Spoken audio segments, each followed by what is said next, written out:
What's happening, people? Welcome to another episode of the Everything 9000 podcast. Have you seen, obviously, I don't really watch I'm a Celebrity, but your buddy Nigel Farage is on there. And My buddy, yeah. Yeah, your buddy. And also a girl called Nella. She's quite big, like, on the influencer side. Yeah. So she does lots of videos with, like, I saw this. I mean, I don't really watch I'm a Celebrity either, but not really. I don't watch it. But this was one of those things that was kind of hard to miss. Yeah, because it was in the news. But apparently, like, you know, people go on, you know, the people that kind of go on I'm a Celebrity is kind of like on the off, like on the fringes of fame. Want to just restart their career, or yeah, or not even like they washed up politicians, they washed up in their own careers, and now they've just kind of like need a payday essentially, right?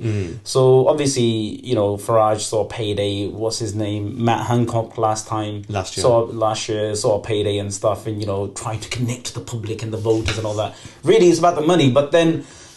For Farage, he's taken a lot of cash. That's all well and fine, but apparently, I don't think it's about the money for Farage. Oh no, it's 100% about the money. No, 100%. He is doing so well in building back his public image with a lot of Daily Mail followers, right wingers, etc. He's not doing nothing. I mean, he's not doing nothing. Bro, I read statistics saying like him. You know.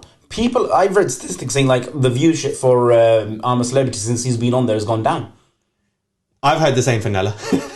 People are refusing to watch it because of Nella. No, people are refusing to watch it because of Farage as well. Who's Nella? I don't know who that is. So Nella was what I was saying. She's the girl that's often been in debates with Nigel Farage. Right. She's like an influencer girl. She's often in videos for like Foot Asylum or with Chunks and Philly. Okay. She does those sorts of videos. Oh, so this is about where she called out him for being racist. Yes. There's a few things. There was one last night. So there's one last night and they were talking about cultural appropriation. Right. I'm not even going to talk about all the other 2 or 3 bust-ups they have had and it's been big in the news. This is just last night's one. And, you know, Nigel Farage, well, they were both talking. They were talking about cultural appropriation. And, you know, the former UKIP leader, he was like, oh, he doesn't like that how white people, when they use a black person's voice or speaks like them or uses their, you know what I mean, their tone of voice or accent, what he said, he had a black accent. And he said that everyone just wants to cancel them and he just bemoans it, right?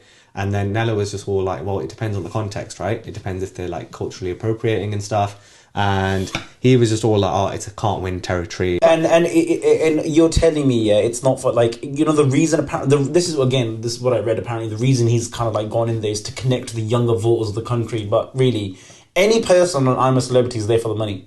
Like, nobody puts themselves through. Well, how much money are they getting? They get, like, Matt Hancock about £1 million. No, £400,000.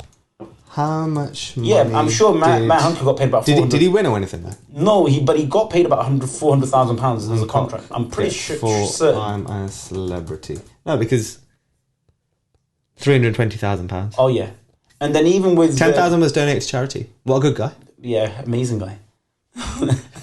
He went in saying that all the money will be donated to charity, but then he donated 10,000 at the end. Right.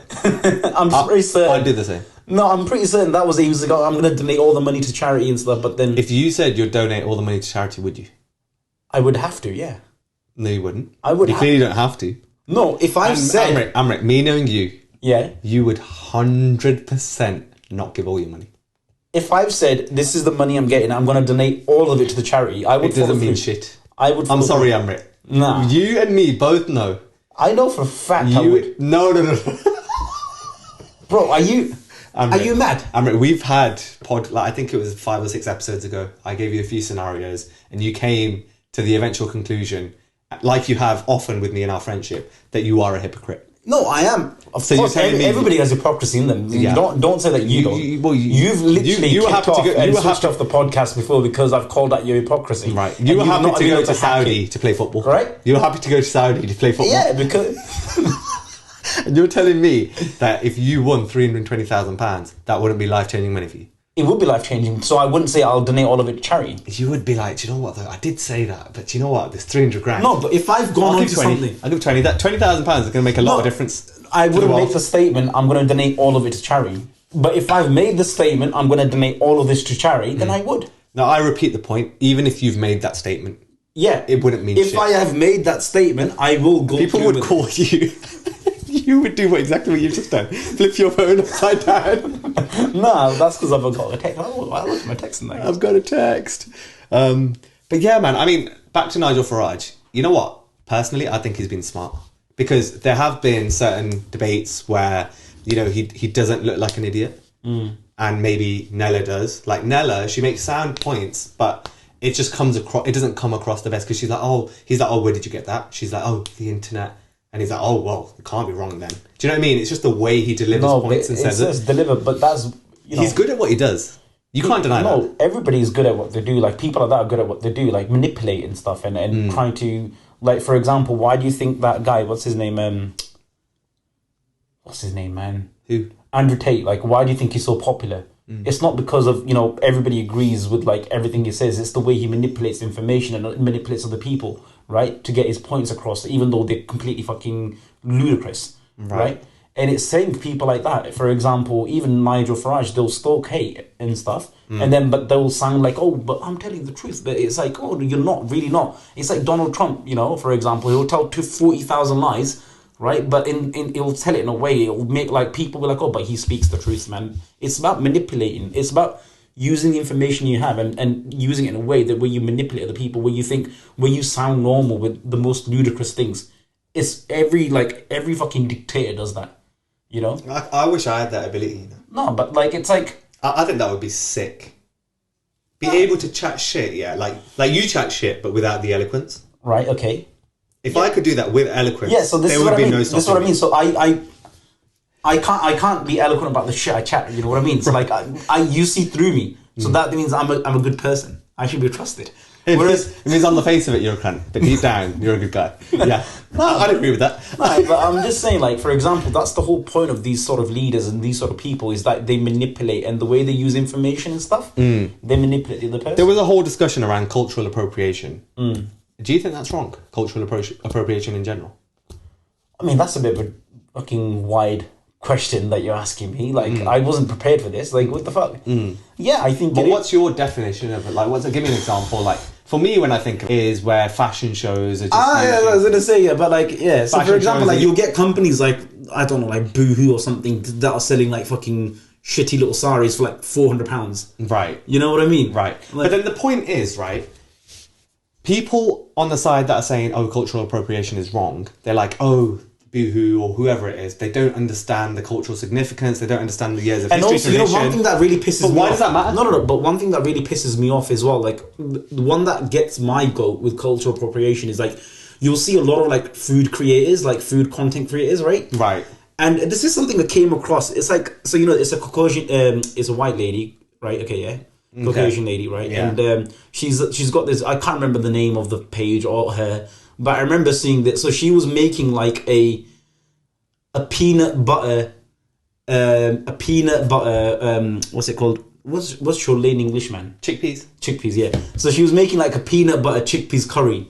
And I'm just that sounds rank. Yeah, but then and then she was like, you know, like saying, oh, this is, you know, what in like, oh, this is great Indian food and like great for like, you know, see, planets and stuff. I don't term that as cultural misappropriation. I just term that as misrepresentation. It is misrepresentation, but then also you are trying to sell something as your own. But like we have like cholle all the time, like chickpeas, for example, right? You know, like yeah, but cholles aren't mutually exclusive to Indians. No, it is mutually exclusive if you make it as a curry. Like no other person would like. You really see white Sri people Lankans make it. Yeah. The subcontinent. Right. Is what I'm trying to say. Like you don't see it in. But why do we have to like gatekeep recipes? And, no, it's not about gatekeeping recipes. It's but there. You know, so there's a page on Instagram. This guy is a white guy. I think he's in London. Right. Called Plant Future, right? And what he does is goes around like makes a dish from every Indian state, and the way he does it, it's amazing, right? And I follow that page, and it's how it should be done. And I wouldn't term that because he does it properly. Like, it's like me saying, so if just because I'm Indian doesn't mean I can't ever cook a pizza, right? So I get, you know, you cook other cultures' foods and stuff, but then you got to do it in a way so you're not presenting it as your own and something that you've discovered or something that you only know about and stuff. And then that's what. So that's that peanut butter cholle curry stuff that really got me pissed off, man. It's like you're taking something that is already there. But what's wrong with putting your own twist on something? No, I get you. Like, obviously, we cook pasta differently, right? So you put your twist on things. Yes. I get that. You make desi pasta, right? Yeah. So, but then the way this way... That's an abomination. No. But the way this was presented was just cultural appropriation. You put chili flakes on your pizza, right? Yeah, but I think Italians put chili flakes on pizza. Indians do that, buddy. No, Italians. I've seen so many memes. I've seen so many memes where, Italian, but you're Indian. Yeah, chili flakes. Yeah, I've seen that meme. That been doing the rounds. Yes, but that doesn't. Yes. Italians. That means chili everything, because you know me. I take all of my source of information from the internet. Yeah, and from reels and memes. Yeah, from memes. All right, okay. Yeah, it's where the best. But I'm just telling you, if you should watch out for that guy, Plant Future, and he's really good. Really good. He needs to watch my videos. No, he's really good, man. I rate that guy so much. No, but coming back to cultural appropriation, right? What is, say if like Boohoo sells a sari for £400? Yeah. If someone sees that piece, they like it, they want to buy it. What does that got to do with you? It's because, see, there's a deeper meaning to it, man. What's the deeper meaning? I think it's easy to throw that comment. Yeah, okay, it's easy for me to throw a comment, but then what's the deep significance? A sari is traditionally worn by girls in India. For example, it comes down to like, where do companies like Boohoo get their clothes from? They get them from... No, that's a different point. No. That is about ethical marketing, ethical manufacturing. Yeah. That's a different conversation. No, but I'm talking about cultural appropriation. It is part of that, because... What you're doing is, you're looking at Boohoo via the lens of, they don't manufacture ethically, I'm going to brand them with cultural appropriation. You can't do this. No, but that's the whole point of it. That's not the whole point of it. You're confusing two different arguments. It's not two different arguments. It is two different arguments. You want to criticise them. You want to take your anger out for that issue via this issue. No, but I'm saying, let's just talk about cultural appropriation as of itself. Yeah, I mean, it's like... I don't think, like, say, it's like a common one is where there's a fashion show going on and one of the guys is just he's just got dreadlocks. But, the show has got nothing to do with, Oh, do you remember that one? I can't remember which company it was in. It's been a few years now. I think Gucci did something with a pug. That's it. I was just going to say, like, they had, like... And it was, like, the most fucked up, like, pug ever as well. Like, it wasn't even a proper pug. So when it comes to a pug, right, this is where we start entering... The turban. This is where we start entering religious realms. So there's... it's okay. So it's alright if it's religion, but not if it's society or something. I'm not saying it's okay if it's religion. I'm saying it's probably... I'm saying that's where it's probably wrong. No. So what you're also doing that's where it's wrong. No.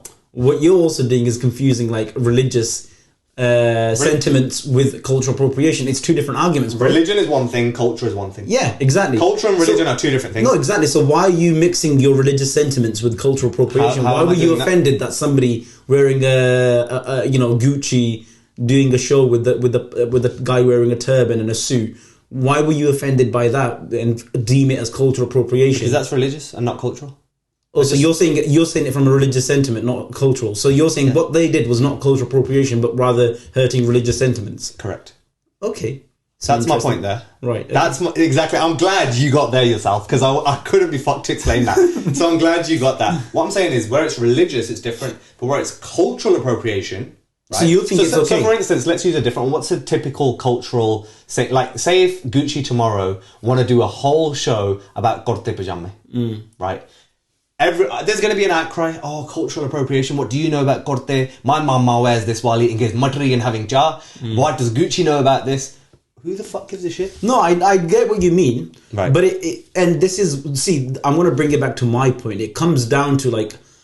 It does come down to like how it was gotten. Because you don't want somebody to be profiteering off something that culturally belongs to you.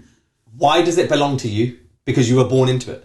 Yeah, but it's our culture. But why are we gatekeeping culture? It's not gatekeeping culture. It's about is it exploitation? Is Gucci exploiting our culture? Okay, explain that. Explain that. Because you might be onto something for us. For the first time here. Right. Let's just see. You know what? Forget Gucci and all that. Okay, yeah. Because let's look at high street brands, for example, like Primark. Let's look at H&M and Zara. All those type of brands that sound kind of... Because Gucci and all that, they do their own thing mostly, right? Okay, yeah. Right, and then they'll do something outlandish, like a fashion show, just to get some themselves in the paper. Right, yeah.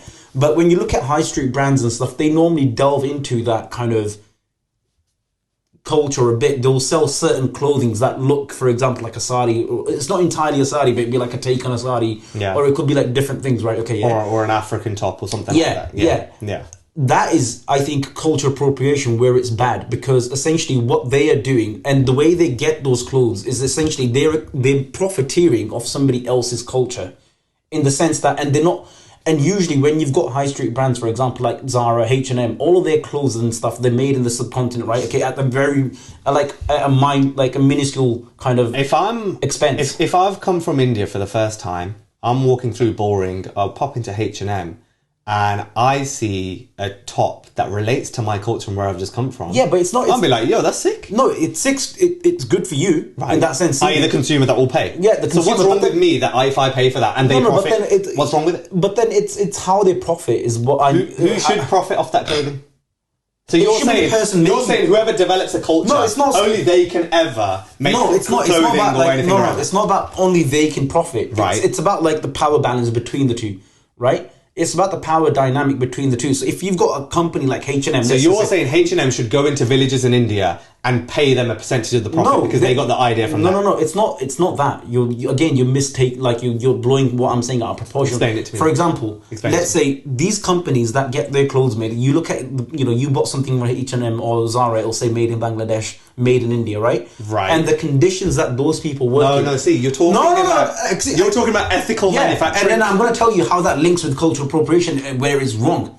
There are certain things, for example, it's great that you see a sari in H&M, right? It's great, perfect. Then you look behind it, right? And you look at the power balance between, like, the H&M is selling a sari. Are they, like, profiteering underproportionately, for example, right? That's where it becomes bad. What if it's... Right? For example, are you exploiting the people that made it and the culture, their culture My itself? counterpoint to that, fuck H&M's and Zara's that underpay their workers, allegedly. Right. Not allegedly, they do. Right. Don't air quote them. Allegedly. Well, I haven't got the facts. No, but bro, I'm not getting sued on the back of that. No, if you want to, go ahead. Do you see the conditions that people in Bangladesh and India work in those? I'm not seeing it with my eyes, no. No, I've not seen it with my eyes. You've not seen the earth fucking round with your eyes as well. But that doesn't mean you don't believe the earth. Flat. It could be flat. Right. Okay. For all you know, it could be flat. But let's not go down that but let's not get into stupidity now, okay? Yeah. But let's not get into stupidity. I'm going to give you a very valid argument, right? You're talking about brands like H&M, Zara, etc., okay? What about a very ethical brand like an Arket? Yeah. Someone that pays its employees, pays its... Who? Arket. What's that? It's a brand. Okay. That very ethically sources materials. Yeah. Ones that only use green materials. Great brands. So you're saying good brands can't culturally appropriate because they ethically manufacture? No, I think it's good to see... Do you see how that's a flawed argument? No, it's not a flawed argument. I'll tell you why. For example, where there is no kind of like power disparity between the people manufacturing and the people profiteering. So for you, cultural appropriation is wholly tied with ethical manufacturing? Not wholly tied. It is because that's your point. The point I'm trying to make to you is like you've got to understand the power dynamics behind it, right? I.e. ethical manufacturing, right? Which is one of them. What's another one? The other one could be like, for example, it's just about profiteering of somebody else's expense. So, ethical manufacturing? Not necessarily. It could be. I don't know. It's hard to explain it, but I'm not saying I think cultural appropriation, where you're represent, for example, we're wearing clothes that are not necessarily in our culture, right? Yeah. So you could argue that cultural appropriation. So define our culture. For example, if you look at traditionally what Indian men wear. Okay, but I don't identify my culture with just Indian. Right. I'm British Asian. Okay, that's fine. Let's just say I don't know, your dad. Okay, yeah? Right. Yeah, your dad's... I don't think he probably identifies British, even though he's been here for like years. Mate, he loves his passport. No, he loves his passport. You couldn't tell him otherwise. Right, okay. So my dad, he's Indian, right? For example, honestly, you made me lose my chain of thought with when you... Basically, I fucked you in this argument. No, you haven't. I bent you over. No, you haven't. You haven't, because I've told you something. But I mean, jokes aside, right? Yeah, because you think you're winning an argument against me, but cultural appropriation, it does exist, and it is. Give me the example of where it exists. I just said to you. No. In the clothing industry. That one that doesn't exist without mention of ethical manufacturing. But then, I don't know, man. What to say to you? For me, they're not mutually exclusive, but they are. You're not seeing the point from the No, mutually exclusive. You've got the wrong definition of mutually exclusive, but I know what you mean. Right. They are. Yeah. You're trivializing something for the sake of winning an argument against me. I don't think I am. But you are. It's fine. Look, you'll see. Listen. As long as I'm right and you're wrong, all's well. All right. Okay. Right. We were recording on the weekend. Recording. We were recording on the weekend. Oh, yeah, that was fun, man. See, without giving too much away, you know, it was a good day, good recording session, hopefully a good idea, and hopefully that'll come to fruition. But the planning, you know, it did get me thinking. Like, obviously, we're going more into the YouTube space. You know, we're doing the podcast fine, we're doing the radio ventures fine. Those are fairly low maintenance, can bang them out. But when it comes to these big ideas, it was a nightmare, man. It was tough, bro. Like, we booked the studio. I booked the studio like weeks in advance. And she said, okay, that's great. That's all booked for you. It's all booked for you. But then, you know, 2 weeks out, hi, did you still want this? Because we've had a few requests on this date. And I'm like, yeah, because I've made quite a few arrangements. You know, had you already paid for this day? At this point, I actually hadn't paid, but it was a very low amount. I thought, you know, I could either just sort it on the day or fine, I'll pay it. That's fine. I immediately paid it. Yeah. Didn't get receipt or confirmation of payment for like 2 days. So that in itself just brought out so much like anxiety, stress. Like, I've sorted all this out. Like, is this going to fuck up on this? No, I think, to be fair, cut them some slack, man. They're like a small business that are just trying to do bits and bobs. And then I think, obviously, if they're getting queries on the same day, they just want to double check at you because you hadn't paid at that point. So they just want to double check that it's still going ahead because obviously they don't want to lose out on revenue just because you've confirmed it. But then when it comes to paying, you're like, oh, actually, you know, 2 months down dated, I actually don't need it. So yeah, but we're not talking about thousands of pounds here, right? No, I know, but still, like, it's also their income as well that they're kind of concerned about. I think naturally, if somebody like, even though you confirmed it, but payment hadn't been made, and like you confirmed it 2 months ago, you just want to double check though, innit? Like, oh, is this actually still on? Well, that was one thing. Another thing was, you know, we had cast, we had actors for this one. Now I was blind to this side. We had somebody else deal with it, as you know. And in the build up to it, 3 people dropped out. One was the day before, one was the day of. The one that was the day of wasn't replaced in the end, and so that did alter all our planning, etc. But but you know what? I think it happens, man. It's the first time we actually like set a budget for a video and we like planned it properly and done it properly-ish. But then, you know, it's always the first time for something and you can't expect everything to be seamless when you plan something. Well, not everything, just like the few things that I had sorted, I'd expected to be sorted. In the end, we had a really good time. And it was a lot of money. Yeah, it was a lot of money. It's not cheap. Yeah, it's not cheap. So when you're paying that money there, you expect some professionalism. Yeah, I know what you mean, but you know what? Sometimes you've just got to suck it up a bit. And then I think in the end, what happened in the end was actually... I'm not done yet. The videographer also messaged me. Yeah. 3 days before. Yeah. Saying that he has double booked on the day. And that he's sorting it out. Again, like, it's fine. When you get these messages the week of, you know this is all happening. You need to understand what I might be going through. Yeah. Like, I'm trying to juggle a few things here. But, like, it's just that all the variable factors for me are just something's just chipping away at all of them. And I'm still not done. The videographer came through, by the way, and he smashed it, so fair play. In the end, it was fine. And then that's not done, and then we had a dropout on our side as well. Yeah, look, as I said, I know it's infuriating.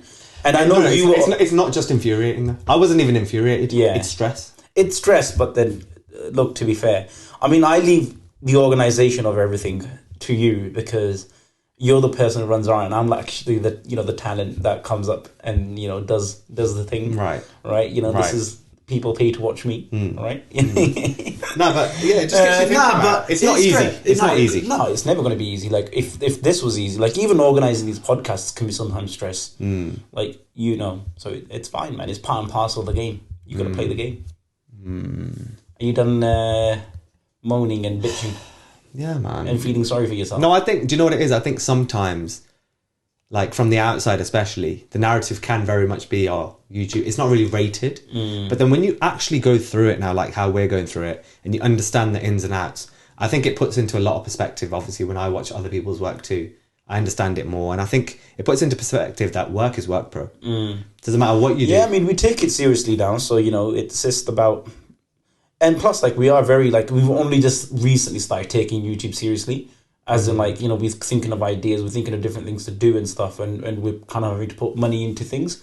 So, yeah, I mean, it's all a learning curve, isn't it? So, like, nothing is ever going to go to plan. Trust the process. Trust the process. I like that. Now, the thing is, we also need to talk about... Did you see all that shit going on in Ireland? Yeah, I've not like fully understood why it happened exactly. It was like a mini London riots. Yeah. I've seen the photos. It was on the back of this fella that went and shot a few kids and a woman. He himself got gunned down, I believe, by armed forces. And Ireland has, the narrative in the country has gone very sort of far right in the sense of hashtag Ireland is full. In the sense that there's a lot of migration that's a lot of people all of these stuff I've seen. There's a lot of migration that's allowed a lot of people to come into Ireland, and all of these people are kicking off, and that's why the hashtag I've seen these so I've literally seen these arguments, I've seen these comments on YouTube, like Instagram videos and stuff, okay, because normally when you like the BBC, when they've reported, I've looked at the comments, and it was almost like, oh, this is what happens when you let Muslims into Europe, or something like that. Right. So I didn't quite understand the narrative behind it. But to be honest, I haven't read into why the riots happened or what happened. I just knew they happened. And when I was looking at the comments and stuff, it was a very hateful stuff. Right. So was it literally the person who had shot the person, like, was they like a foreign national or something? They were a foreign national. And was the riots then in response? In response to that, but the stupidity of a lot of the public is that they saw it as an opportunity to start looting shops, get their JD trainers in. Do you know what I mean? Standard, like, behaviour. And what was interesting was Conor McGregor's comments, which could very much be seen as inciting violence. What did he say? He was like, this is Ireland, we're at war, enough is enough, using a lot of this rhetoric. And people were tweeting him back saying like, oh, what would you do to the person that just did this? And he was like, he should be tortured and hanged, saying stuff like this and really stirring up the wind. And people were even making these fake posters of like, if Conor McGregor led the march, Ireland would be full on like killing it, this, that and the other. It's just like a whole narrative it's like a whirlwind that's whipping up there. Yeah, it's just not, unfortunately, it's just not in like, for example, in Ireland. It's across Europe, like, populism is on the rise. You saw that with the kind of like the Brexit, like I'm just giving like examples that are like big, for example, Brexit, right? And then Trump being elected, and even in Brazil, Bolsonaro Trump being elected, what do you mean? Like populism is been on the rise worldwide for the last like 5-10 years. When he was initially elected. Yeah, that's what I mean. American election soon, right? Next year. Okay. 2024. Yeah, I'm sure they're in 2024. 1 month away. No, as in like it won't be right in January, but I'm pretty sure it's about a year away. Right. But yeah, like even in Brazil and even right now in Europe, for example, tide in Europe is changing. Right. Holland just had elections and they've voted in a right-wing leader. Right. Right. So, and then, it's all these countries that are traditionally very liberal and very progressive are now turning around. Even in Spain, like, for example, there was elections and I don't know if they outright won or not, but the right wing gained like a significant foothold in the Spanish parliament as well. Yeah. And even now, Argentina, for example, like a fucking right wing lunatic, an absolute lunatic is coming to power there as well. With India, because they have royally fucked the World Cup. What happened? What did I say 30 times on this fucking podcast? India wins every single game in the group stage and then they do a tutty in the final or the semi-final. Nah, but you know what it is? Like, one thing with that, I was really disappointed. You can't deny it. They did a tutty. They did, but then look, here's the thing, okay, yeah? And this is what I was thinking, and this is why I was hoping we really lose a game, at least one, in the group stages. India, and this is something that they've done in the last couple of tournaments. Australia did it best.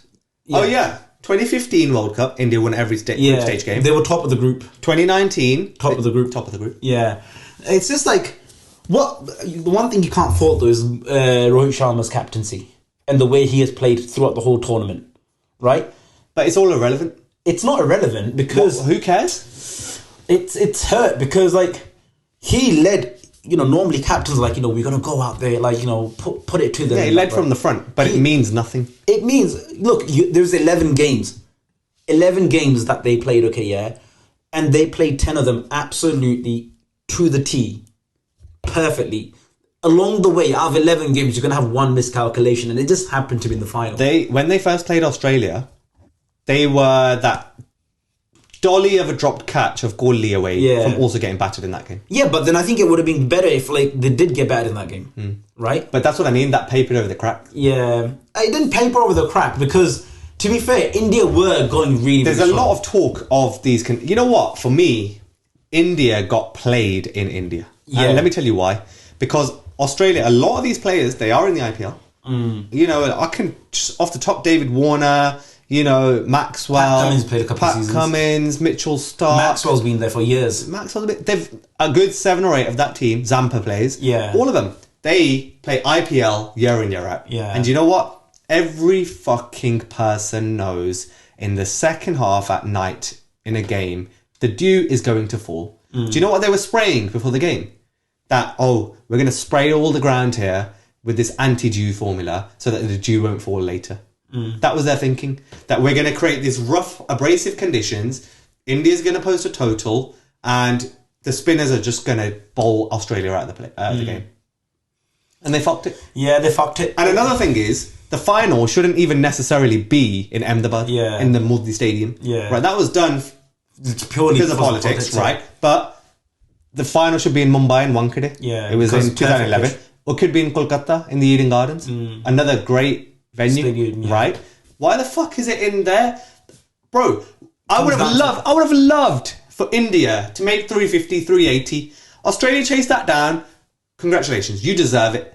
But yeah, you can't. They tried to be fucking smart. They're not smart. Yeah, they got They got outsmarted by the Australians. Yeah, 100%. And they're humble as fuck. And they're not humble. They're just like being respectful because they don't want to lose their IPL contracts. Yeah, but so smug underneath. Yeah, so smug. Because they honestly, Australia played it, man. They are the champions for a reason. They've won 6 titles. I think it's embarrassing. It is embarrassing. I mean, do you know what? But at the same time, I can't. I feel in India, bro. India. But at the same time, see India winning a World Cup in Australia? I could never. I mean, yeah, I suppose I was gonna say they came close, but then semi-final doesn't really cut it. Doesn't cut it for a team like India. It shouldn't cut it because and the worst thing is, I think as far as the team goes, this was the most stacked team we had. Like it was. And the bowlers, for example, bowling, it's always been like a weak point. But this World Cup... But that tail is too long, bro. For a one-day international team, you can't just have 4 bowlers that just don't bat. Yeah. None of them can get more than 10 runs. Yeah, that was the bad thing. But obviously... It changed your number 7 needs to be able to bat, bro. Yeah, but then obviously they did start with Pandya, but obviously he got injured and stuff, and so it kind of fucked up a bit. But the bowler, the bowling attack... Even the whole Pandya thing, have you seen he's gone to Mumbai Indians now? Yeah. Everyone's calling him a snake, you know. It's IPL, who gives a shit, man? Nah, bro, Gujarati people hate Pandya. Yeah. They're like, you're Gujarati, what the fuck are you doing? You snake, you are our leader, you are our captain. But he was there for a season, man. Like, people need to chill out. 2 seasons. 2 or 1? I think he was there for 2. I think it was just 1, bro. Nah, he was... He was there for a year. How long was Hardik Pandya at GT? At Gujarat. Doesn't he play his Ranji Trophy, domestic cricket? He probably doesn't play it anymore, but didn't he play that for Gujarat as well, or not? I thought he's from Mumbai. 2 years, bro. 2 years, 2022 to 2023. And the thing is, right, it's like Yuvraj Singh he started off playing for Kings 11 Punjab, but then never really did after. Yeah. It's like, do you know what I mean? Say if Yuvraj, in his peak, came to Punjab and then left back for Pune or something, would that not piss you off? It would piss it off, but then at the end of the day, it's just a franchise. It's not like your Ranji Trophy that you play for the state that you're born in and stuff, right? Okay, yeah, and then moving the state is quite significant. But this is literally like Premier League, for example. Just because you're born in London doesn't mean you have to play for Chelsea or Fulham or Tottenham. Just because you're born in Manchester doesn't mean you have to play for City or United. You know what I mean? But it's not. The difference there is that where it's City, United, or Chelsea, Everton, whatever. The difference is that's not really. And plus, that's more you can't compare the Premier League with the IPL. The IPL is huge, big money maker. Punjab is still a state. Yeah. So Kings 11 Punjab is still a state. No, what I'm trying to say to you is... Gujarat is still a state. Yeah, no, it is, but IPL is not deep.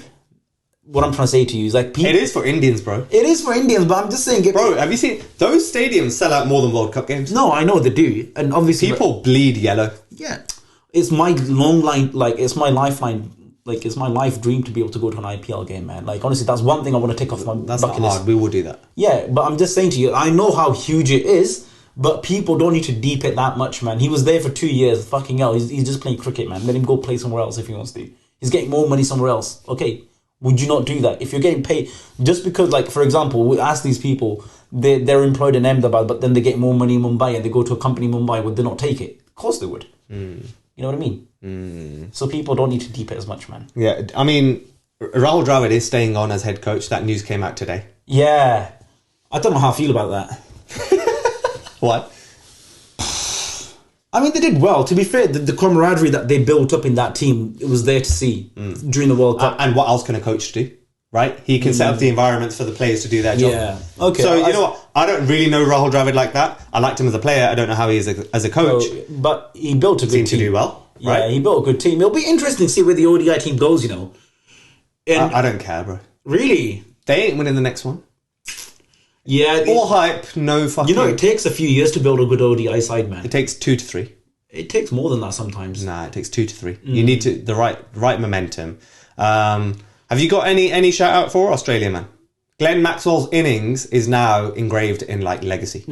He's cemented his legacy with that. Like he even like this IPL, he was kind of like he was going down a bit. He was going down a bit. Yeah, because he was peaking like 2014 Punjab, and then he had a like hit and miss years. Yeah, he went to Mumbai as well, didn't he?